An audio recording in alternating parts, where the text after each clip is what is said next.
2013년 미국 오레건주 레바논. 농부 제프 스미스는 트랙터를 타고 나무 그루터기를 뽑아내는 작업을 하고 있었는데요. 그런데 갑자기 트랙터가 전복. 스미스가 무려 1.4톤에 달하는 트랙터 아래 깔리는 사고가 발생했습니다. 살짝 다리 위에 뭐 떨어져도 육중한 트랙터 핸들이 스미스의 가슴을 짓눌렀고요. 어떡해. 숨이 점점 가빠져온 스미스. 하지만 1.4톤이나 되는 트랙터에 깔려 옴짝달싹할 수 없었습니다. 아니, 근데 이거 어쨌거나 빨리 들어서 저 사람 빠져나와야지. 안 그러면 진짜로 생명이 위험한 거 아니에요? 아니, 말 그대로 진짜 골절돼가지고 장기를 찌르면 어떡할 겁니까? 그렇죠. 자, 그렇게 스미스에게 죽음의 그림자가 점점 가까워지던 그때 정말 기적처럼 슈퍼히어로가 나타났습니다. 두 사람은 위기에 처한 스미스를 보자마자 무려 1.4톤의 트랙터를 맨손으로 들어올려 스미스가 상체를 빼내 숨을 쉴 수 있는 공간을 만들어줬습니다. 어떻게 두 명이 1.4톤짜리 트랙터를 들어올려요? 운동 많이 하는 사람들이 벤치프레스, 데드리프트, 스쿼트 합쳐서 3대 몇이냐 뭐 이런 얘기 하잖아요. 3대 500만 쳐도 되게 많이 하는 건데 1인당 700씩 든 거니까. 아, 그건 그리고 이제 운동기구니까 사실 뭐 들기라도 좋게끔 돼 있다고 해요. 그렇죠. 자, 1.4톤의 트랙터를 들어 올린 괴력의 소유자는 바로 스미스의 두 딸. 에? 그것도 16살 한나, 14살 헤일이었습니다. 그게 가능해요? 학교에서 돌아온 자매는 아버지 스미스의 비명을 듣고 달려갔다가 사고 현장을 목격. 헤일이 여기 트랙터 앞을 들어 올려보자. 무려 무게 1.4톤의 트랙터를 두 소녀가 맨손으로 들어 올린 겁니다. 자, 그렇게 두 딸은 아버지 스미스가 숨 쉴 수 있는 공간을 확보, 동생 헤일이가 땅을 파는 동안 언니 한나가 이웃에게 도움을 요청했고요. 다행히 이웃이 자신의 트랙터로 스미스의 트랙터를 끌어내 스미스는 무사히 구조될 수 있었습니다. 아, 근데 정말 순간적으로 초인적인 힘을 냈다. 사랑과 가족의 힘이 아닐까 싶습니다. 슈퍼히어로가 돌아왔다 싶고 7회를 공개합니다. 가족의 히어로가 된 모모. 2021년 5월 미국 플로리다주. 스티브는 아이들과 함께 강가로 휴가를 떠났는데요. 정박한 보트에서 아빠 스티븐이 낚시를 하는 사이 7살 아들 체이스와 4살 딸 에비게일은 수영을 하며 놀고 있었습니다. 자, 그런데 갑자기 아이들을 덮친 급류. 딸 에비게일이 거센 물살에 휩쓸려 떠내려가자 깜짝 놀란 아빠 스티븐은 급하게 물에 뛰어들었습니다. 하지만 위협적으로 휘몰아치는 강물에 점차 멀어지는 에비게일. 물에 빠진 에비게일의 목숨이 위태로워졌습니다. 급박한 상황에 아빠 스티브는 결국 힘든 결정을 내렸습니다. 체이스, 너라도 먼저 강가로 몸을 피하고 도움을 청해. 아빠가 에비게일을 구할게. 아들, 사랑한다. 물살은 계속해서 그들을 집어삼킬 듯 위협적이었던 상황. 7살 어린 소년의 어깨에는 가족을 살려야 한다는 막중한 책임감이 주어졌습니다. 이에 체이스는 이를 악물고 멀리 떨어진 강 기슭까지 죽으림을 다해 헤엄치기 시작. 정말 무서웠어요. 물살이 반대 방향으로 흐르고 있어서 수영하기가 정말 힘들었어요. 그렇게 체이스는 약 1.6km의 거리를 물살과 씨름하며 무려 1시간 동안 수영. 7년의 삶 중 가장 치열한 일생일대 사투를 벌였습니다. 와, 저걸 어떻게 하냐.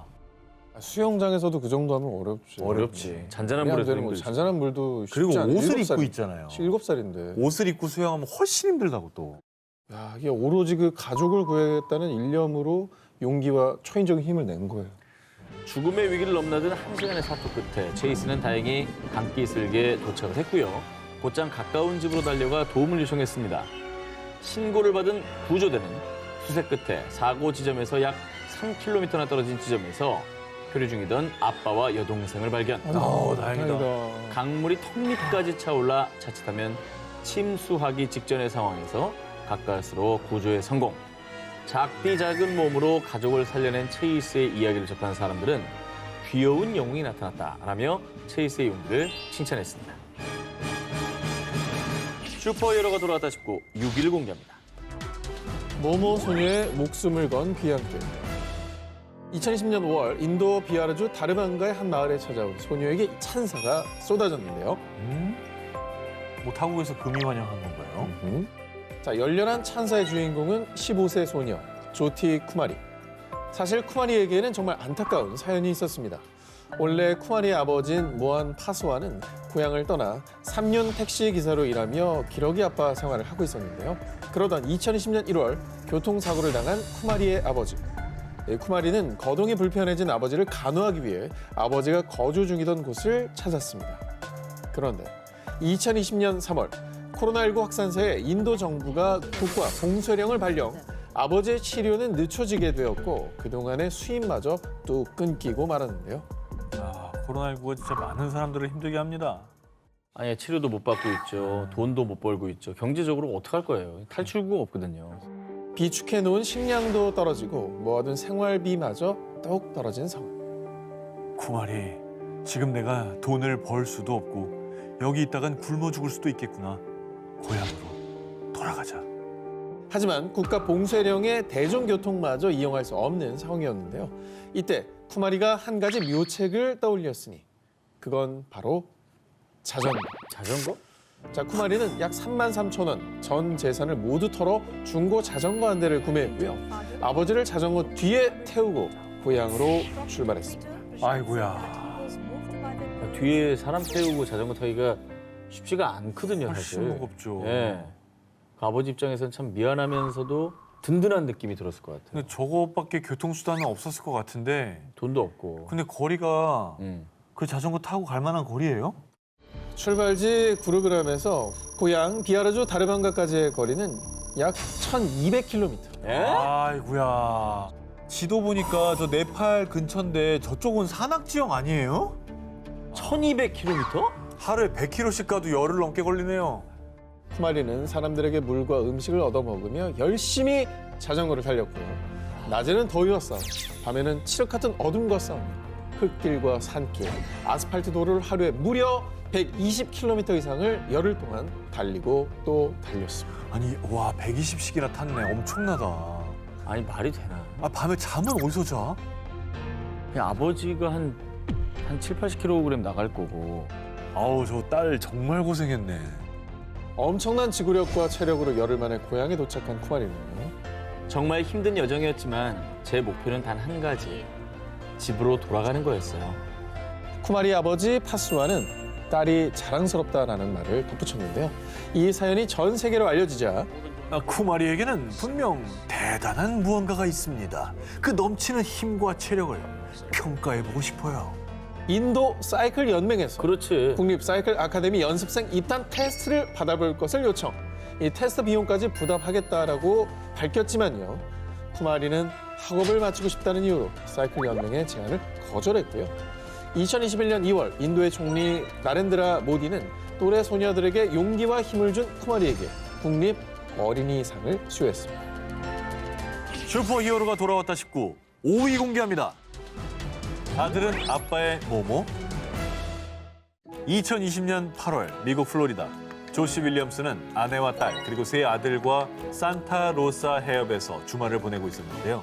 아내와 다른 아이들이 해변에서 모래놀이를 하는 동안 조시는 큰아들 9살 에사이와 수영을 즐기고 있었습니다. 그러던 중 SI 마지막으로 다이빙 한번 하고 엄마 있는 대로 가자. 수영을 즐기던 아빠 조시가 다이빙에 도전. 그런데 조시가 다이빙을 한 몇 초 후 아들 에사이는 다급히 바다로 뛰어들었는데요. 그 이유 바다에 뛰어든 아빠 조시가 일정 시간이 지나도 물 위로 올라오지 않았기 때문이었습니다. 어머머머. 아니나 다를까 바다에 뛰어든 에사이는 목이 골절된 상태로 엎드려 있는 아빠 조시를 발견했는데요. 아유 바닥에 부딪혔구나. 목이 부러졌구나. 아, 뭔가 부딪혔어. 이게 목이 부러진 거는 사실 척추 연결이기 때문에 아. 마비가 올 수도 있고 그죠? 그렇죠. 굉장히 위험한 상황이잖아요. 아니 9살 아이가 어떻게 대처하겠어요 이거를. 야 이게 해결이 되는 일인가? 하지만 에사이는 침착했습니다. 조시가 움직일 수도 숨 쉴 수도 없는 데다가 그대로 뒀다간 파도에 휩쓸려 갈 수도 있는 긴박한 상황. 에사이는 초인적인 힘을 발휘해 조시가 숨을 쉴 수 있도록 몸무게가 무려 90kg에 달하는 아버지의 몸을 뒤집었습니다. 애가? 아니 근데 이게 가능한가? 90kg의 건장한 성인 남성을 아이 혼자 뒤집는다? 그렇죠, 그렇죠. 그것도 쉽지가 않은. 좀 도와주면 모르겠는데 어. 본인의 힘만으로 한 거잖아요. 꼼짝도 안 할 것 같은데. 그리고 순간 그런 판단을 내리기도 굉장히 당황스러웠을 텐데 냉정하게 어쨌든 기도를 확보한 거 아닙니까? 이렇게. 그렇죠. 엎드려 있으면 위험하잖아요. 그렇죠? 그렇죠. 골절이니까. 아 근데 어떻게 됐어요? 이게 일단 눕혔으니까 네. 구조 요청을 했겠죠. 뭐 SI는 곧바로 구조 요청을 하려 했습니다. 하지만 저기요, 여기 사람이 다쳤어요. 아무도 없어요? 아무리 큰 소리로 도움을 요청해도 부둣가 해변과 멀리 떨어진 탓에 그 누구도 대답하지 않았는데요. 어떻게? 아빠의 생명이 위험해질 수 있는 절체절명의 상황. 결국 SI는 아빠를 구할 사람은 자신밖에 없다고 판단해 젖먹던 힘을 다해 조 씨를 끌고 해안 쪽을 향해 수영하기 시작했습니다. 조 씨를 끌고 수영을 했다고요? 아버지를 끌고 에이, 아, 수영장도 아니고 바다라면서요. 파도 바다에서- 치는데. 실제 있었던 일입니다. 아니 9살이? 와. 몸무게 90kg에 달하는 아빠를 끌고 열심히 수영한 SI. 해안 쪽에 어느 정도 가까워지긴 했지만 점점 지쳐가기 시작했는데요. 바로 그때 SI와 조 씨를 발견한 사람들이 몰려들어 아이고. 조 씨와 SI는 무사히 구조될 수 있었습니다.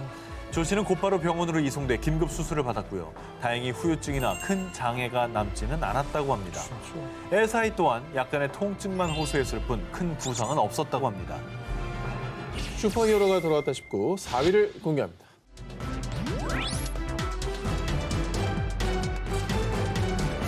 (2006년 2월) 캐나다 퀘벡주 이부지비크라는 작은 마을에 살던 41살 여성 리디아 앙기우는 마을 하키 경기가 끝난 뒤 7살 아들과 마을 회관 근처를 지나고 있었는데요. 그런데 그때 갑작스럽게 주변 아이들이 앙기우 쪽을 보며 비명을 지르기 시작했습니다. 놀란 앙기우가 뒤를 돌아봤을 때 믿을 수 없는 광경이 펼쳐졌는데요. 그녀의 아들은 무언가의 위협을 받고 있었고 그 정체는 무려 320kg에 육박하는 북극곰이었습니다. 바로 코앞에 북극곰이 온 거예요? 아 근데 이제 뭐 멀리 있는 것도 아니고 눈앞에 나타났잖아요. 너무 위험한 곰이 아마 달리기가 뭐 시속 50인가 60인가 이럴걸요. 엄청 빠르고 못 도망가요, 빠르고. 사람이.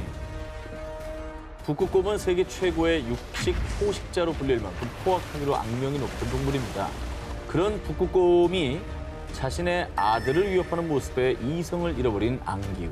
주변 아이들에게 도망치라고 소리친 뒤 아들을 붙잡고 있던 북극곰에게 무작정 갈길질과 주먹질을 하기 시작했습니다. 와, 이게 된다고? 자, 무기 없이 아, 이 마음은 너무 공감이죠. 저도 만약에 그렇게 했을 거예요, 전. 앙기우의 공격을 받은 북극곰도 가만히 있지 않았습니다. 그대로 앙기우의 얼굴을 강타. 그 바람에 그녀는 뒤로 넘어지고 말았는데요. 북극곰의 앞발은 내려치는 힘만 약 1톤입니다. 그런 북극곰의 앞발에 맞아 엄청난 고통을 느꼈음에도 앙기우는 정신을 잃지 않고 뒤로 넘어진 채로 계속해서 발을 휘두르며 북극곰을 발로 차며 방어를 이어갔습니다. 그 바람에 뒤로 나자빠진 북극곰은 완전히 분노에 찬 모습으로 앙기우에게 공격적으로 달려들려고 했는데요. 그런데 그때 아니, 저게 무슨 일이야? 천만다행히도 소란한 소리를 듣고 집 밖으로 나온 이웃 주민이 북극곰과 맨손 격투를 벌이던 앙기우를 발견, 소총으로 곰을 사격하며 앙기우와 아들은 무사할 수 있었습니다. 와. 아들은 엄마 말은 굉장히 잘. 아들, 이제 공부해야지. 네, 알겠습니다.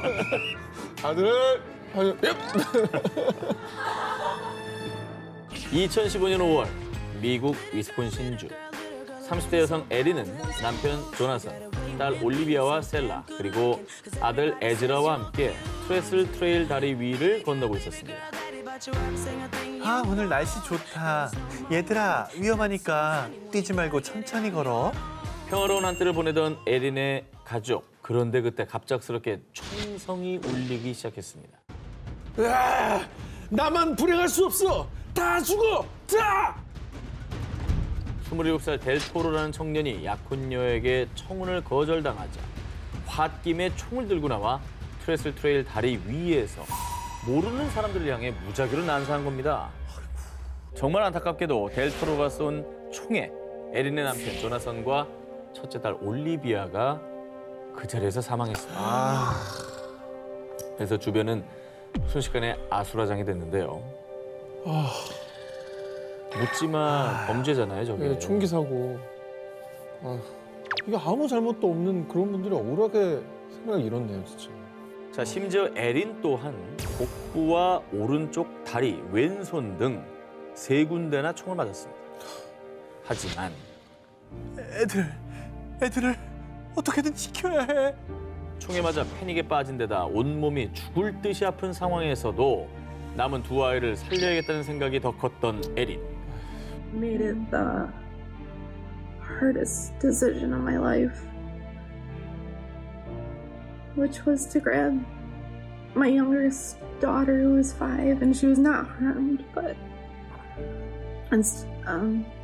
started running with Selah, and 총알이 어디서 날아올지 모르는 아찔한 상황에서 총상을 입고도 초인적인 힘을 발휘.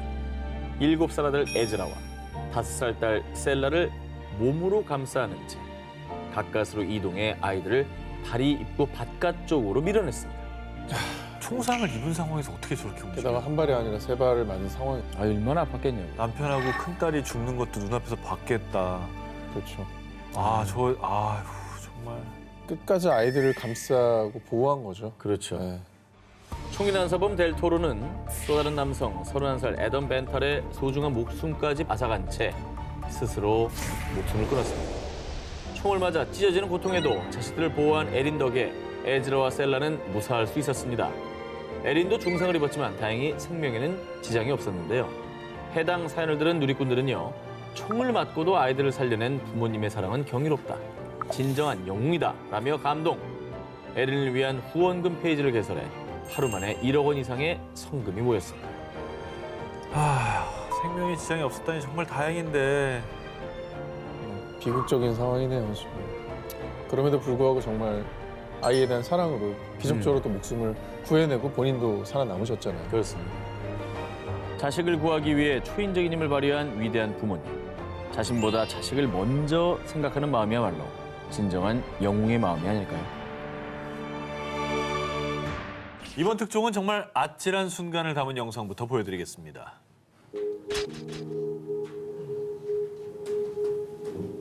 지금 사람들이 뭐야, 납치야? 어머, 유괴예요? 애를 납치해? 뭐 하는 거야, 저 사람? 갑자기 길을 가다가 왜 저래? 그만해, 저거. 2021년 7월 미국 뉴욕의 한 거리에서 납치 사건이 발생. 납치된 아이는 5살 소년 제이콥으로요. 엄마 로페즈와 형 누나들보다 정말 조금 앞서서 거리를 걷고 있었는데 갑자기 의문의 남성 납치범이 나타나 엄청난 속도로 제이콥을 납치, 순식간에 차에 태워버린 겁니다. 뭐 하는 거야? 이 길도 못 다니겠다. 이거. 아니, 어떻게 저렇게 대도시에서 납치를 해요? 저럴 수가 있냐, 어떻게? 아, 저 이해가 안 가는 상황이에요. 저때 심장이 어땠을까요, 정말? 어떻게든 제이콥을 구하려고 납치범의 차량으로 달려든 가족들. 하지만 범인은 제이콥을 뒷좌석에 던지듯 태운 뒤 자신도 운전석에 탑승해 문을 잠궈버렸는데요. 빨리 출발해! 빨리 문 열어. 열라고. 내 아들을 돌려줘. 그대로 자동차가 출발한다면 남은 가족은 눈앞에서 제이콥을 놓치고 다시는 못 볼지도 모르는 상황. 납치된 아들을 되찾으려는 엄마와 빠르게 도망치려는 범인들이 대치하는 긴박한 상황에서 엄마 로페즈는 아들을 구하기 위해 2 팔을 걷어붙였습니다. 이게 뭐 패거리도 있네. 그냥 혼자 버리는 일이 아니에요. 패거리도 있었어, 안에 막. 아이 뺀 거. 뭐야, 뭐 빼냈어? 도망가는 겨? 도망간다. 끄집어낸 거죠, 아들을. 하지만 낸 거죠? 아들을 끄집어낸 거예요. 그러니까 조수석에 공범이 있었어요, 있었어, 보니까. 있었어. 공범이 일당이야, 있었어. 일당. 난 네가 누군지 모른다. 뭘 원하는지도 모른다. 하지만 감히 내 아들을 건드려? I will kill you. 영화 테이큰에 리암 니슨이 있다면 제이콥에게는 엄마 로페즈가 있다. 엄마 로페즈는 문이 잠겨 있었지만 조수석 창문이 열려 있는 것을 캐치. 뒷좌석에 있는 제이콥을 잡기 위해 창문 안으로 필사적으로 2 팔을 뻗었고요. 범인들은 이를 제지하려 했지만 엄마의 강인한 힘 앞에서는 역부족. 엄마 로페즈는 범인들의 손길을 뿌리치고 제이콥을 차 밖으로 끌어내는 데 성공했습니다. 와. 그렇게 상황 종료. 납치됐던 제이콥은 엄마의 품으로 무사히 돌아갈 수 있었는데요. 천만 다행이다, 진짜. 그리고 이후 납치범 제임스 맥고너글은 경찰에 체포, 납치 미수 및 아동 위협 혐의로 구금됐고요. 공범은 현재 수배 중이라고 합니다. 제대로 잡아가지고 죗값을 좀 치러야 되겠네요. 저는. 위대한 엄마 사연이었습니다. 상상도 하기 싫네요. 진짜. 와,